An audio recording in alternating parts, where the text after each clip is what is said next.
Once one of America's top Republicans, Lawrence King is serving a 15-year prison sentence for a multi-million-dollar fraud. But financial crime is only half the story.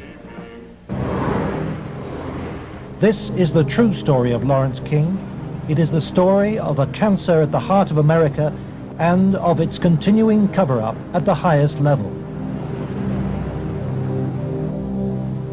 One man is attempting to uncover the full story. John DeCamp is among the most highly decorated Vietnam veterans. A former Republican state senator in Lincoln, Nebraska, he is now a lawyer fighting the legacy of Lawrence King's abuse of power. It's a web of intrigue that starts at our Holy of Holies, Boys Town, Nebraska, one of the most respected institutions in the United States, and spreads out like a spider web to Washington, D.C., right up to the steps of the nation's capital, the steps of the White House, involves some of the most respected and powerful and richest businessmen in this United States of America. And the centerpiece of the entire web is the use of children for sex and drug dealing and drug couriers, the compromising of politicians, the compromising of businessmen, but worst of all, the corruption of key institutions of government that have the duty and responsibility to make sure these things never happen. For John DeCamp, the trail starts in a unique town just outside Omaha. World-famed Boys Town is in the news again. Made famous by an Oscar-winning film, Boys Town is America's favorite children's charity.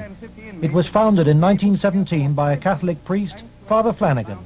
Father Flanagan. The saddest spectacle in our social life is the neglected, unwanted, and unloved boy who has become a serious problem in our society. Boys Town was started to be a home for orphans.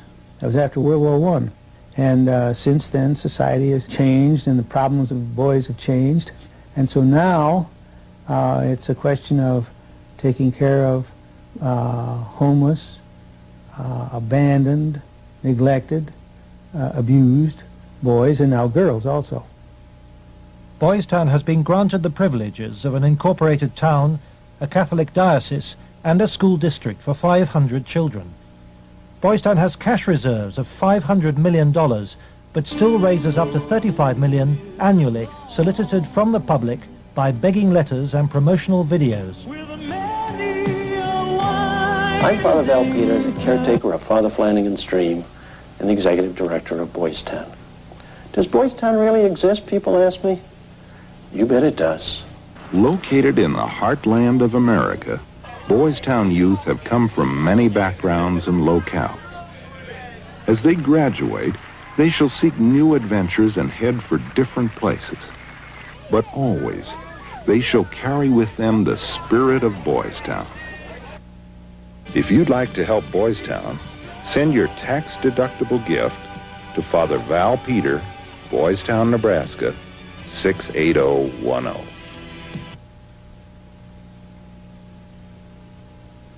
Boys Town, for me, was the first thing I ever heard of when you think of institutions that you respect. Believe it or not, I was there for a while when I was a young boy. When an institution like that gets contaminated, then you better, if you got any decency at all, do something about it, or at least get it cleared up. John DeCamp lays the blame for the contamination of Boys Town on the one-time leader of the National Black Republican Council, Larry King.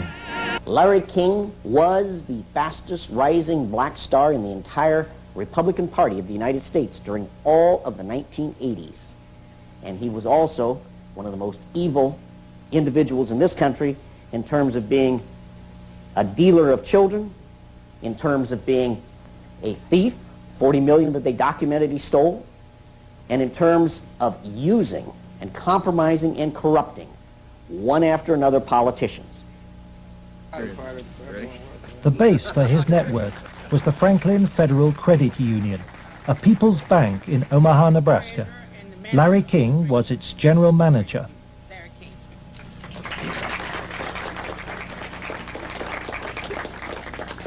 Thank you. This is especially an exciting day for me. Mr. King was a very charismatic person. When he came to the credit union, he was brought in because the credit union was actually failing. He did everything to build the credit union. King courted the leaders of Omaha's wealthy business district. Banks, industry, and charities placed millions of dollars in King's hands. From 1979, Larry King developed close commercial ties to Boys Town, and Boys Town youngsters were sent to work for his companies.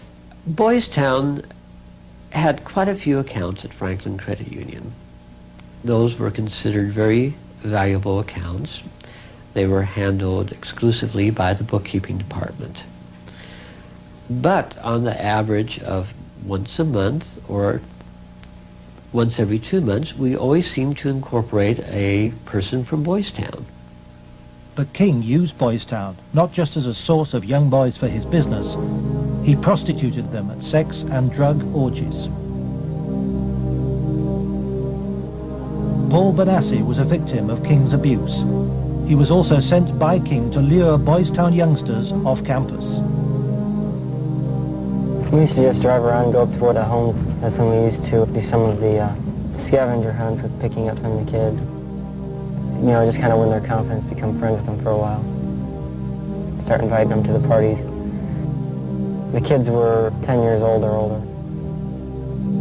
In 1986, King's plundering of Boys Town was reported by staff to its chief executive, Father Val Peter. Subsequent testimony proves that he carried out his own investigation, but that King's victims refused to talk to him. Monsignor Hupp now blames himself for Boys Town's association with Larry King. Well, in retrospect, I regret having any association with Larry King. Had I known it at the time, it would never have happened. Could you understand why a very detailed report from a social worker employed at Boys Town, identifying children and identifying their alleged abusers, never saw the light of day? Nothing happened with that.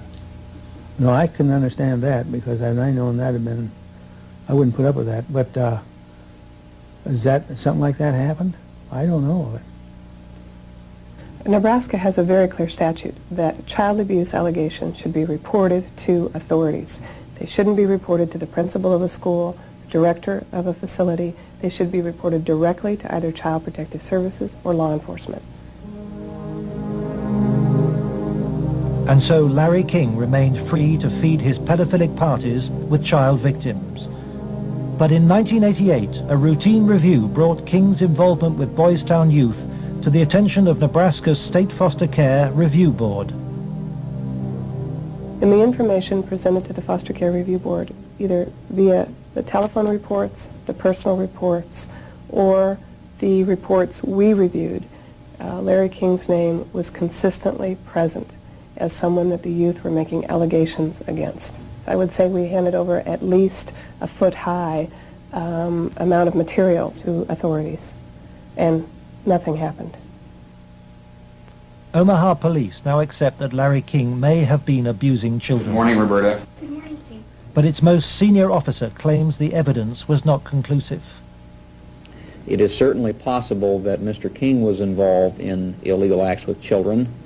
If there was sufficient evidence of those types of allegations, he would have been prosecuted by the county attorney's office. For me, it was very clear that the case was not investigated and not pursued because of the alleged perpetrators.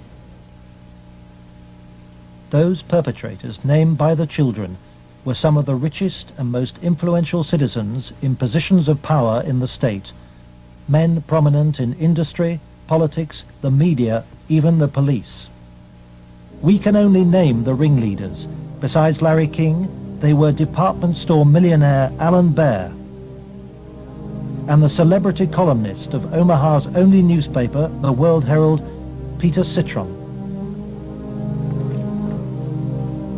With the judicial system apparently paralyzed, Larry King spent Franklin's money on courting political influence.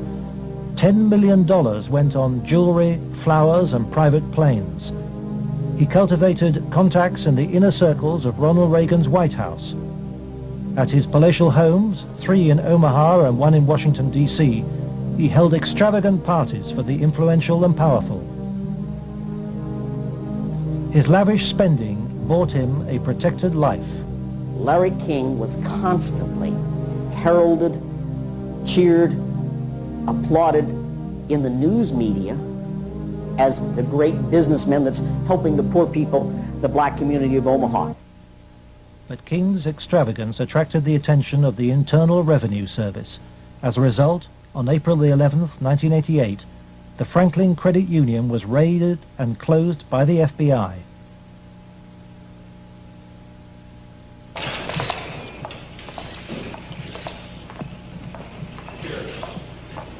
King was arrested, and the federal investigation showed he had stolen $40 million from Franklin. Documents we possess reveal the FBI interviewed many of the victims of Larry King's sex ring, but no action was taken. In November 1988, Nebraska's state government set up a parallel investigation into Larry King. A legislative committee was formed. Its chairman was the Republican head of Nebraska's Banking Committee, corn farmer and state senator Lawrence Schmidt. Immediately, anonymous threats began. I received a phone call on the floor of the legislature. The caller did not identify himself, but he said, "Lauren, you do not want to have an investigation of the Franklin Federal Credit Union." And I asked who I was speaking to, and they said, "That doesn't matter, but you shouldn't have that investigation." And I said, "Well, why not?" He said, "It will reach to the highest levels of the Republican Party, and we're both good Republicans." Undeterred, the committee began their investigations, and the money trail led quickly to the original allegations of child abuse. Carolyn Stitt was one of the first to testify. The night before we testified before the legislative committee, I did receive a phone call at home that said, "If you speak, you won't live to regret it." To protect the inquiry, Schmidt's committee hired special legal counsel and full-time professional investigators Gary Caradori and Karen Ormiston. I said, "We do not want you to bring to the committee rumors, innuendos, nothing that cannot be backed up with facts." I said, "Bring to the committee that which we can take to a prosecutor." The investigators found new victims of King's pedophile network, many on the streets of Omaha. The picture they built up was of a large ring of rich and powerful pedophiles, many named the same men as those involved with the Boys Town cases 3 years earlier. They were telling us about prominent people in Omaha and elsewhere that were abusing children at parties. The prominent citizens' names that originally came up were of concern to me because I knew many of those individuals, and I, very frankly, was shocked to have those names show up on the list. To provide the committee with hard evidence, the investigators recorded their new witnesses on videotape. Paul Bonassi had been the victim of abuse since he was 8. He was present at many of Larry King's sex parties. Caradori traced him to the county jail. He had been convicted of fondling his young cousin.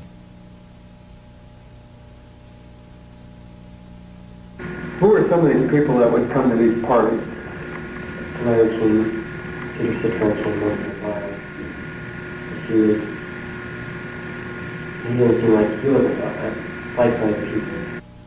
Media personality Peter Citron procured some of his victims from Boys Town. The kids he liked were mainly around the age of probably about 8 and 13.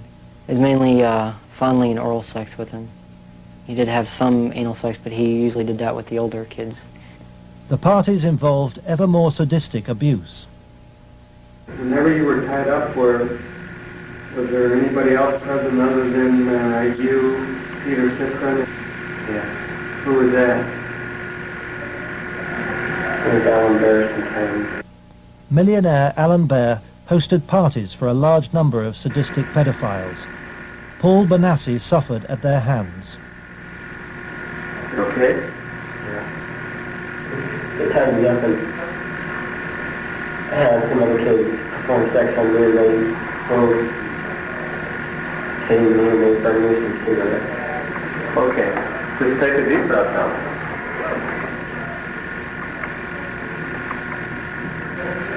And Constable Troy Bonner. Troy Bonner would tie you up? He was there. Troy Bonner was found by the investigators and his videotape testimony taken under oath. I was shocked when I walked in. There was a kid, I would say about 15 years old, out in the middle of the room. One guy was standing in front of him. He was bent over, and the other guy was like reaching under him, playing with his nipples, while a guy whom Jeff told me was a police officer shoving beads up his rectum. The police officer was shoving beads up his rectum? Yes. Bonner named Alan Bear as the man who introduced him to the sex parties. Alan Bear was a sick fuck. Didn't care, wanted sex, nasty, I don't even know if you can call it sex. Everything, I mean, from just, touching to fruit, squash, huge squash, that big around, stuck into you, into your ass, heat things, hot things, poked at you and stuck in you. But the center of the child sex ring was Larry King. Larry King was the same kind of sick fuck Alan Bear was, except Larry King was more violent, more sure of himself, I got those scars on my arm one night at a party where Larry King, wanted to see how strong a man we were or something, and have us push our arms together, and then you'd light cigarettes, and as soon as you get burning, you'd just drop them down between your arms and, let it burn. And they made us stand there naked and touch each other while holding our arms together and burn cigarettes where, it's on film someplace. I mean, they filmed it, burning, I mean, I would, see him fuck a 10-year-old boy in the ass, until he bled and, just pull out and stop and, push him down, and then go out and, meet with decent people. King would also provide underage girls for abuse. Alicia Owen told the investigators she was 15 when she attended her first party, introduced by a Boys Town boy. Caridori discovered her in jail where she was serving a sentence for passing bad checks. I met some guys there that were from Boys Town, and it was at that party that I met Larry King. At the time that I met Larry King, I did not know that he was Larry King. I had met him. It was the first time I'd ever met him. Larry King and Alan Bear frequently hosted the child sex parties in penthouse apartments at the Twin Towers luxury block in Omaha. A lot of it was me handcuffed with my hands behind my head and my feet tied and doing different things. What do you mean? Sometimes there'd be a guy straddling over my face. Okay. Most of the time, Larry King took pictures quite a bit during that time. I know it's difficult. I don't know. Okay. I think I could have said no. Okay. But I don't know. Okay. And you know, Alicia, you're a victim. And with a young age, let's go off camera for a minute. We were appalled. Appalled. I don't even know if it comes across on the video, the way it came across to us in person. It was incredible. It's incredible what these kids went through, I think.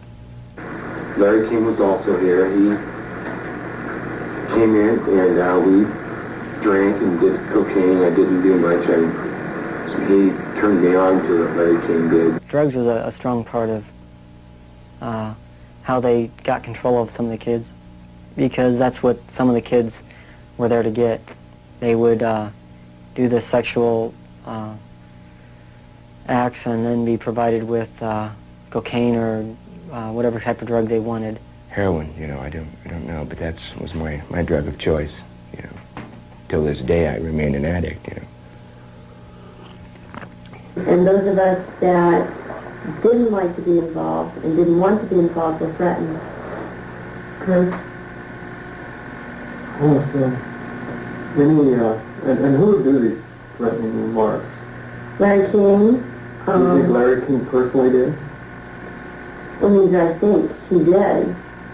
And when they threatened, you know, that I can go find somebody that will kill you, or that will kill your family, you don't tell anybody. Larry King was, I would say, the center of transporting the children around the country. The airplanes were usually in his name, at least in his name. They were paid for by Larry King. We met them in Pasadena. Met who in Pasadena? We met, Larry King was there. There was 3 boys that I had seen at one of the receptions at the French Cafe were there. And I'm almost positive they were Boys Town boys. Almost positive. They were there. You mean graduates of Boys Town or present? I think they were present because they were young. Well, how would they get away for a long period of time? I have no idea. Okay. Boys Town came up frequently during the investigation, but we found it very difficult to get information about Boys Town. I was not able to find any information on my visit there, and Mr. Caradori could not get information either. Boys Town today remains unwilling to discuss its involvement with Larry King.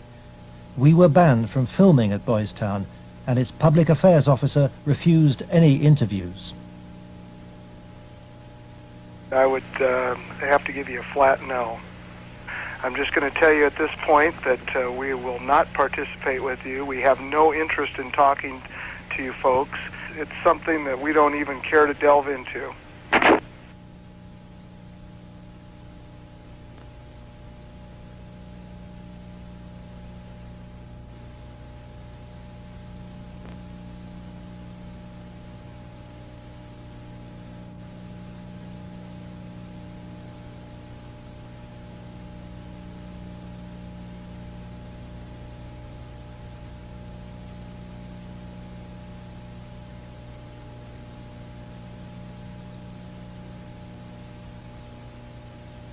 By the spring of 1990, the Nebraska State Committee was convinced by the evidence of an organized child abuse ring. Its chairman, Lawrence Schmidt, sought the advice of his lawyer, John DeCamp. On his advice, Schmidt turned over all the sworn evidence to the FBI. But immediately, the videotape testimony was leaked to a hostile local media. The media immediately started discrediting the witnesses. They were, the witnesses came across in the media, in the Omaha World-Herald, especially, as the criminals. The last 3 victim witnesses were demolished by the press, particularly the Omaha World-Herald. The paper never looked for information that would support any of the allegations. The whole purpose of the stories was to destroy any credibility that these youth may have. I've heard that people said that Gary Caradori coached me and that he told me what to say, but the fact was I didn't meet Gary Caradori until way after I'd already talked to the Omaha police about the abuse and had named all the same people.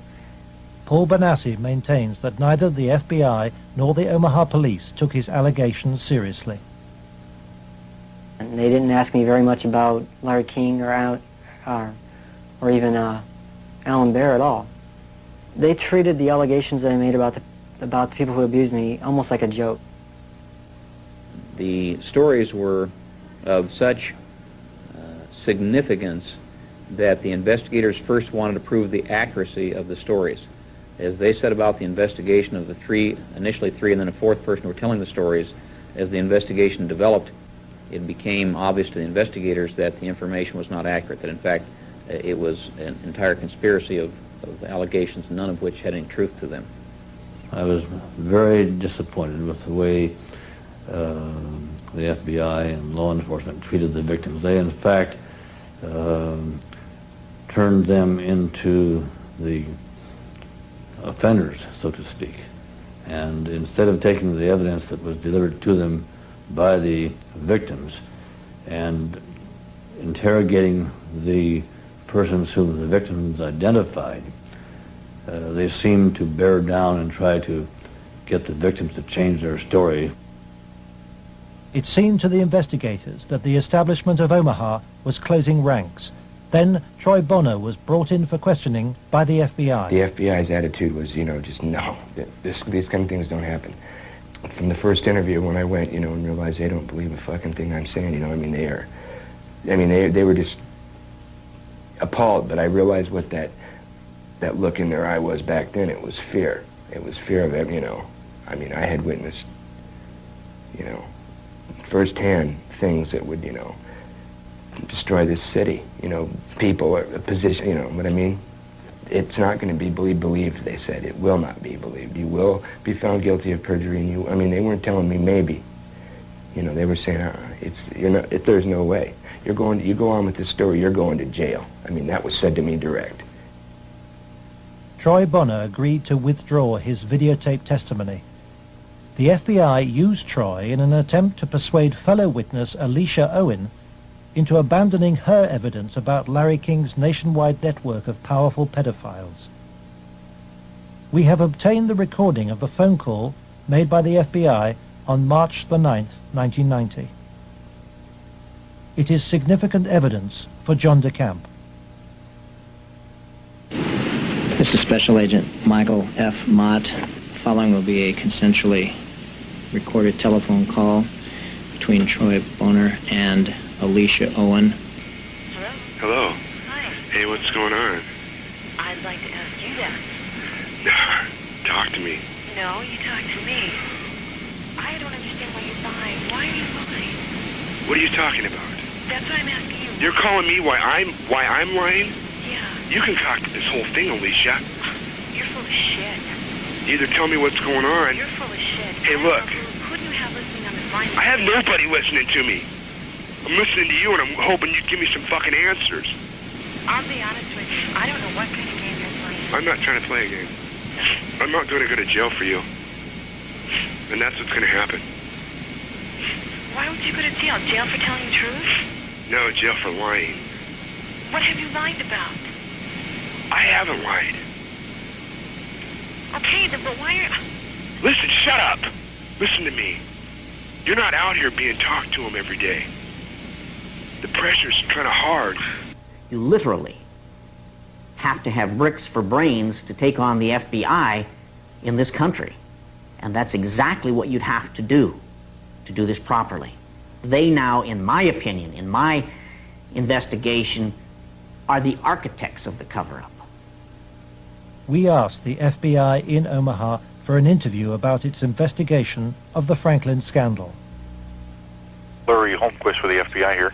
We feel it would be inappropriate for us to comment. We work this with the Omaha Police Department, and we just don't feel it would be appropriate for us to make comments.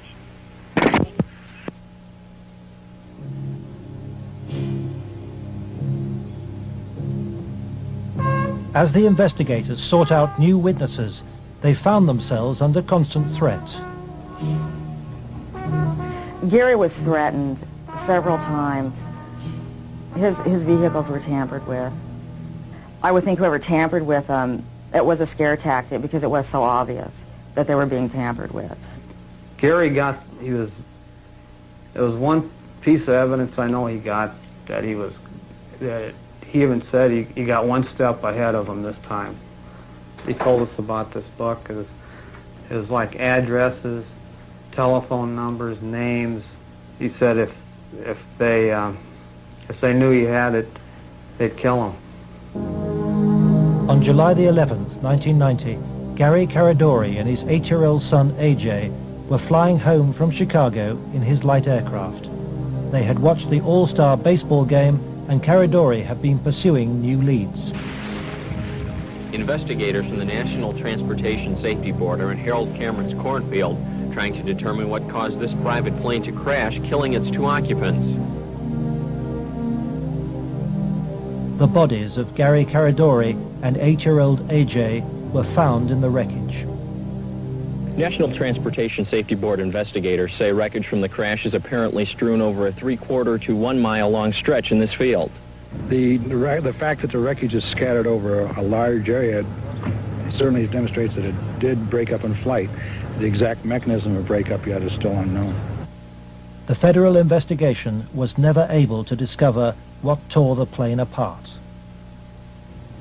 There are things missing from the plane. His briefcase is missing.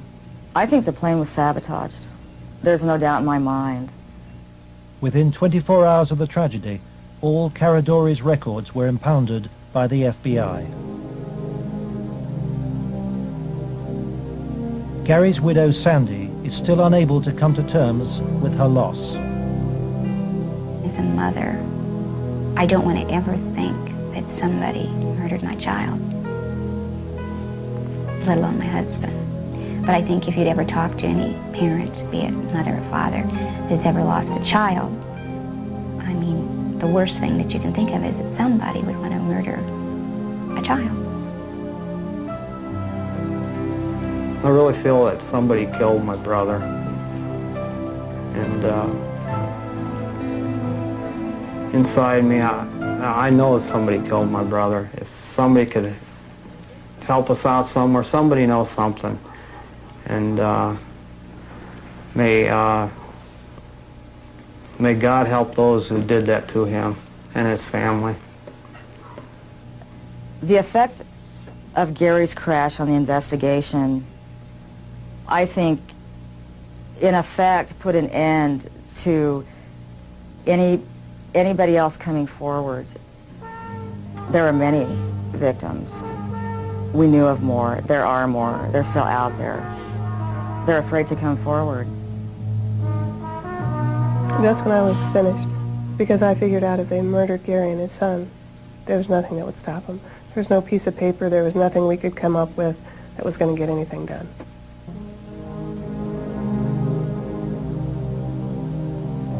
But Gary Caradori's death pricked Troy Bonner's conscience. He promised Sandy that he would tell Senator Schmidt's committee about the FBI's pressure which led him to lie. I set the record straight. I was, going to do it. And would, the truth would come out, and somebody would be held accountable for his death.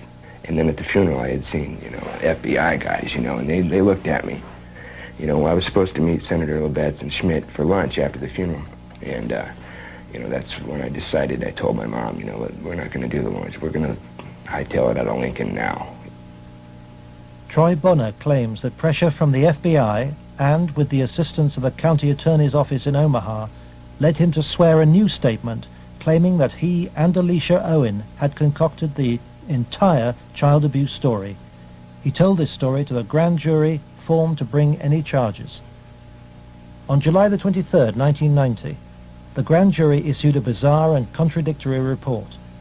It indicted Larry King for fraud and embezzlement and ruled that he had paid young men for sex, but dismissed allegations about his sex ring.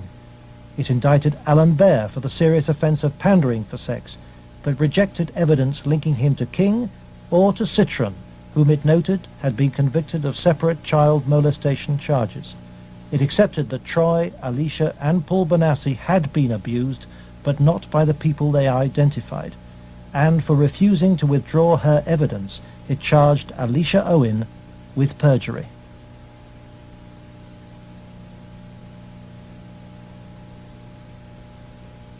Lawrence Schmidt's legislative committee issued a report denouncing the grand jury. Schmidt acknowledges that the system failed both the victims and him. I had, I think, as distinguished a record as anyone could put together in 24 years. I was told that would be curtailed, and it was. I was told I'd have financial problems, and I did. The message was not lost on most politicians in Nebraska. I think the message that was delivered was, if any legislative committee ever tries to conduct a thorough investigation again, the same thing will happen.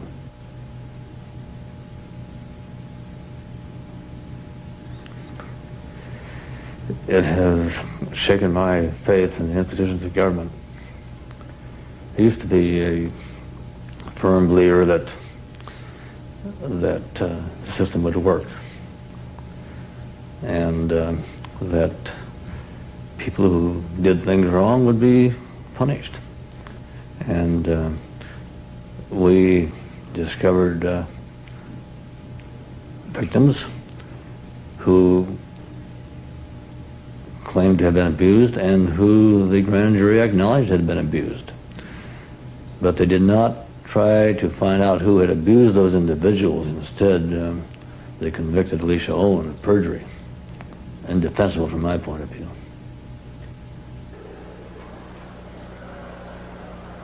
The trial took place in July 1991.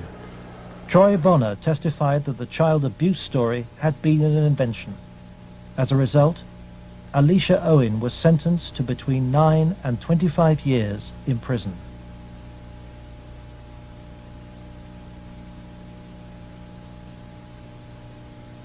I can't find a case in the history of this country where some kid got sentenced to 25 or 30 years in prison for something like this. If you were going to pick a what I call a telesign, something that says something fishy about the whole thing, it was in the sentencing itself. For some reason, they had to send a signal to every kid who was a potential witness. My opinion again.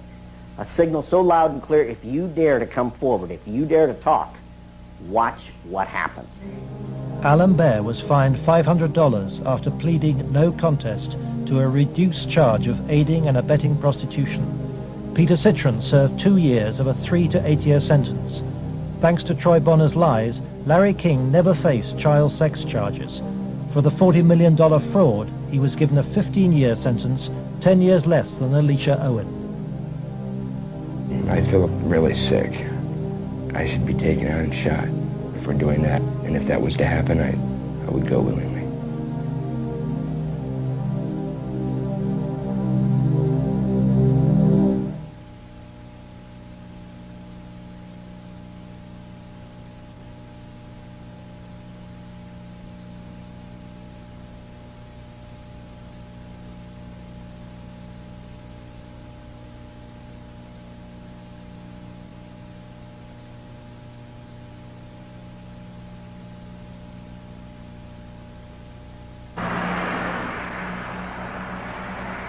John DeCamp, former state senator and Vietnam veteran, is now the only man fighting to help Larry King's victims. He is the lawyer trying to overturn Alicia Owen's conviction and to expose the cover-up. I live in Nebraska. Hell, I was born here, raised here. I have 4 kids growing up here. Like it or not, it's my heritage, you know? Well, if it's a dirty cesspool that I got to live in or look back on that I left, that ain't good. The real cost, if I were going to say to my family, has been the fear and intimidation it's put in some of the kids. A couple of the kids are really, really frightened and really had some sleeping problems over, you know, hear this or that. So that's been the real concern I've had. John has received anonymous threats and has turned for advice to his friend and one-time boss, former head of the CIA, William Colby. Old Bill Colby told me better than anything. The one thing the bad people can't afford is publicity, and knocking you off right now or doing something obvious to one of your kids would bring him more trouble than it's worth. I said, you have to consider the possibility of some danger to not only your reputation, but to your person. I mean, people do react rather violently to some kinds of charges, or particularly if they're true, there's more apt to be a negative reaction than if they're false. If they're false charges, then they can be reacted to in a normal way, by a libel suit or whatever. But if there's truth in it, there can be a danger in that situation. We've seen that happen in other cases.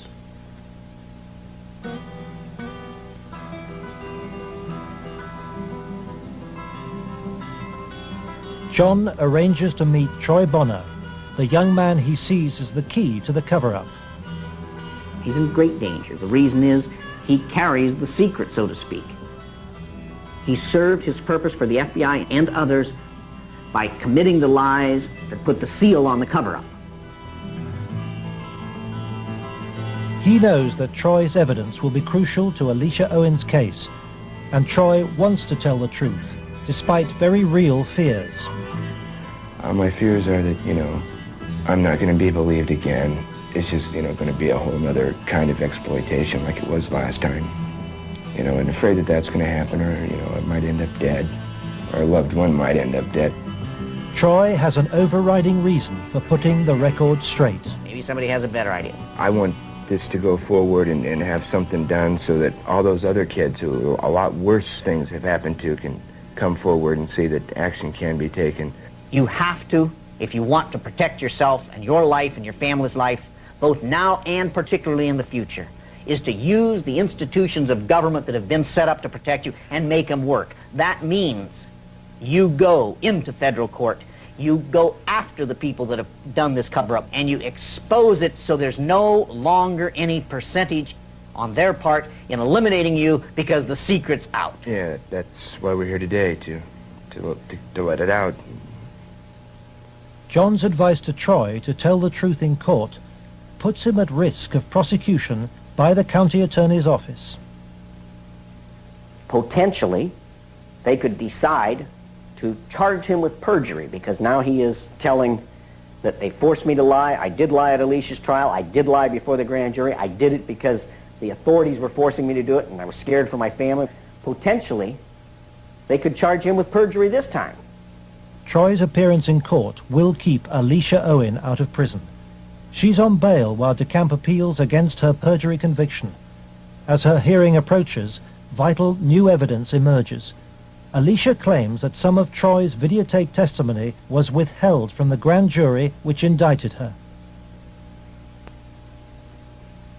The tapes that were shown to the grand jury had been edited. Everything that matched Troy's statement Was shown. that matched mine 'Cause I know it's was raised. edited out. And I think maybe one of the things we want to do is show the judge specifically where these, little 5-minute segments of, look, this tape says this, and then show him it isn't in this tape, and this is the tape the grand jury saw. I'm going to attempt to get these tapes, and we'll see what happens next. But to obtain the tapes, DeCamp must approach some of the very officials he has accused in court of being involved in the cover-up, the county attorney's office which ran the grand jury. In the good old Alicia Owen case, 127-194, I'm trying to get the evidence, the tapes and the transcripts of Troy and Danny. Troy Boner. Get that up here once. Yeah. It's up at the county attorneys. They have all the bills up there. Oh. Robert. Let me guess, Robert Siegler has them. Robert Siegler is the prosecuting attorney trying to send Alicia Owen back to prison. After lengthy negotiations, DeCamp emerges with the tapes the grand jury never saw. I went with like $4,000. I got $4,000 of cocaine. Okay, and what airline? In more than 2 hours of taped testimony, Troy details trips across America on behalf of Larry King and Alan Baer, trips for drug deals and sex. It corroborates Alicia's evidence. Fort Worth, like an hour, and then a big plane from Dallas to Los Angeles. Did anybody go with you? Alicia Owen. For John de Camp, this is the proof of the King sex ring for which he has been waiting. Here it is, so to speak, the smoking gun that they could go out and verify, the corroboration. In other words, the linkage to King that was denied. Cover-up. Organized, planned, deliberate cover-up. The courthouse, Wahoo, Nebraska. The hearing begins.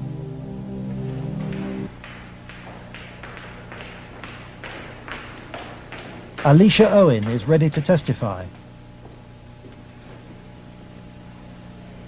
So is Paul Bonassi. But there is no sign of Troy Bonner.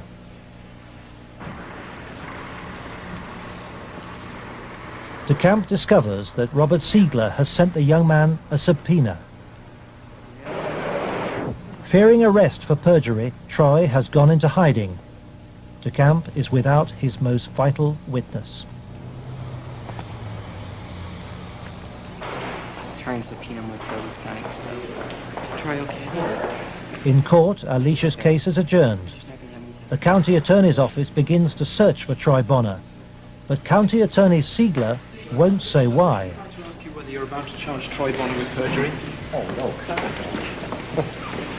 Every victim witness who stepped forward in any way, or even was a potential witness that somebody heard about, has either been killed, put in jail under some theory or other, terrified or run out of the state, discredited. Every perpetrator, even the convicted ones, have been treated as conquering heroes.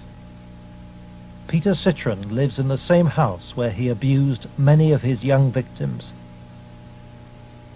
Alan Baer lives in the most exclusive part of Omaha. He recently bought a downtown shopping mall. Many of the other abusers named by the children have risen within Nebraska's state government and legal system and within the Republican Party. Obviously, the FBI was protecting something a lot more significant than a bunch of old pedophiles having improper relations with little boys. They were protecting something a lot more significant than a bunch of drug peddlers. They were protecting, in my opinion, they were protecting some very prominent politicians, some very powerful and wealthy individuals associated with those politicians and the political system, up to and including the highest political people in this entire country.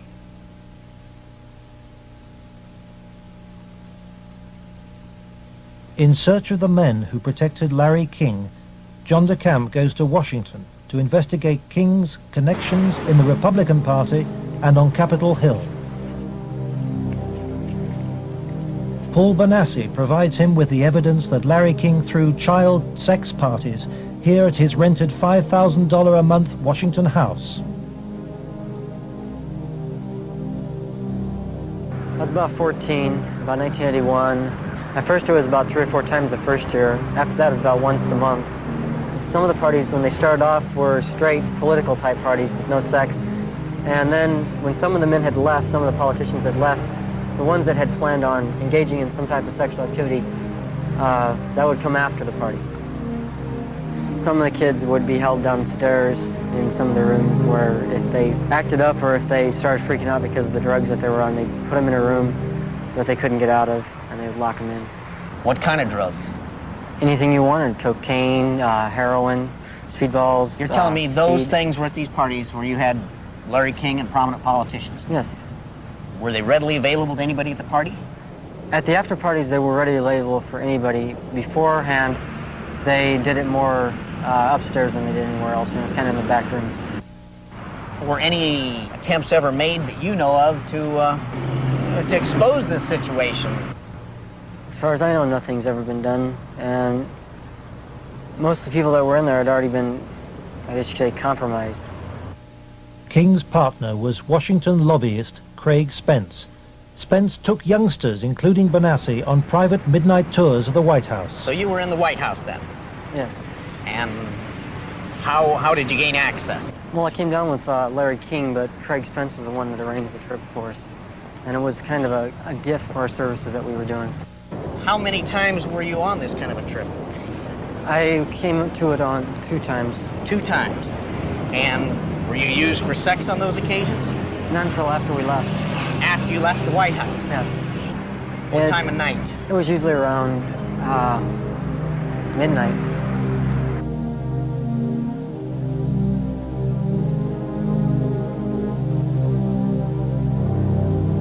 For me, it was just kind of weird being in the White House at that time of the night and getting to go into places that the guy was telling us that nobody gets to go to. I mean, I seen rooms in there that I'd never even heard about. Craig Spence and Larry King had a couple of groups. One was called Bodies by God, and they had the Cowboys, and there was another group that was started by Larry King, which was called the Golden Boys, which was kids that were usually under the age of approximately 10.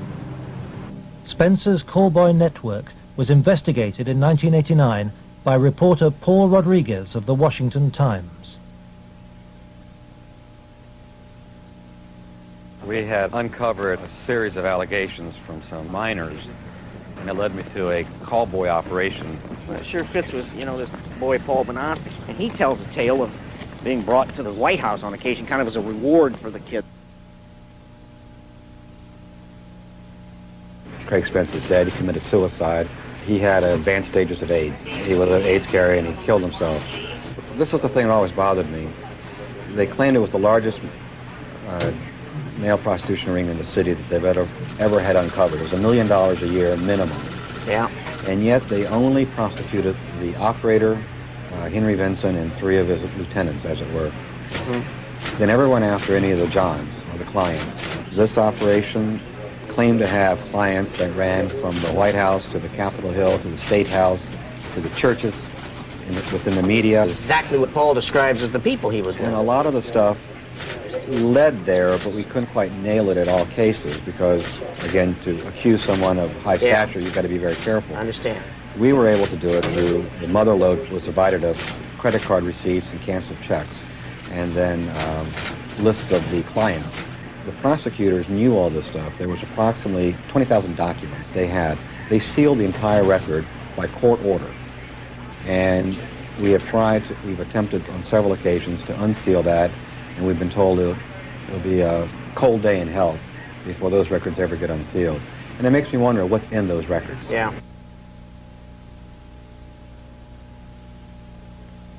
John DeCamp believes that the legal system is still being subverted and that the people protected are still at the heart of the American establishment.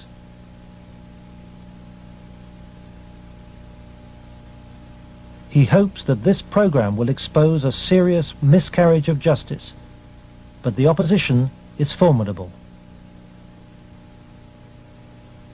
It's beyond belief that arguably the most powerful person in the world, the President of the United States, in the form of Richard Nixon, could not prevent the investigation of Watergate, or that President Reagan could not prevent the investigation of Iran-Contra.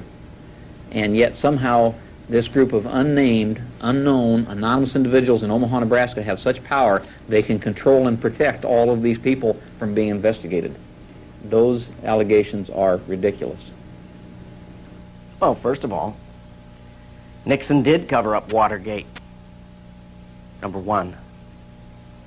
Bush did cover up Iran-Contra, at least officially.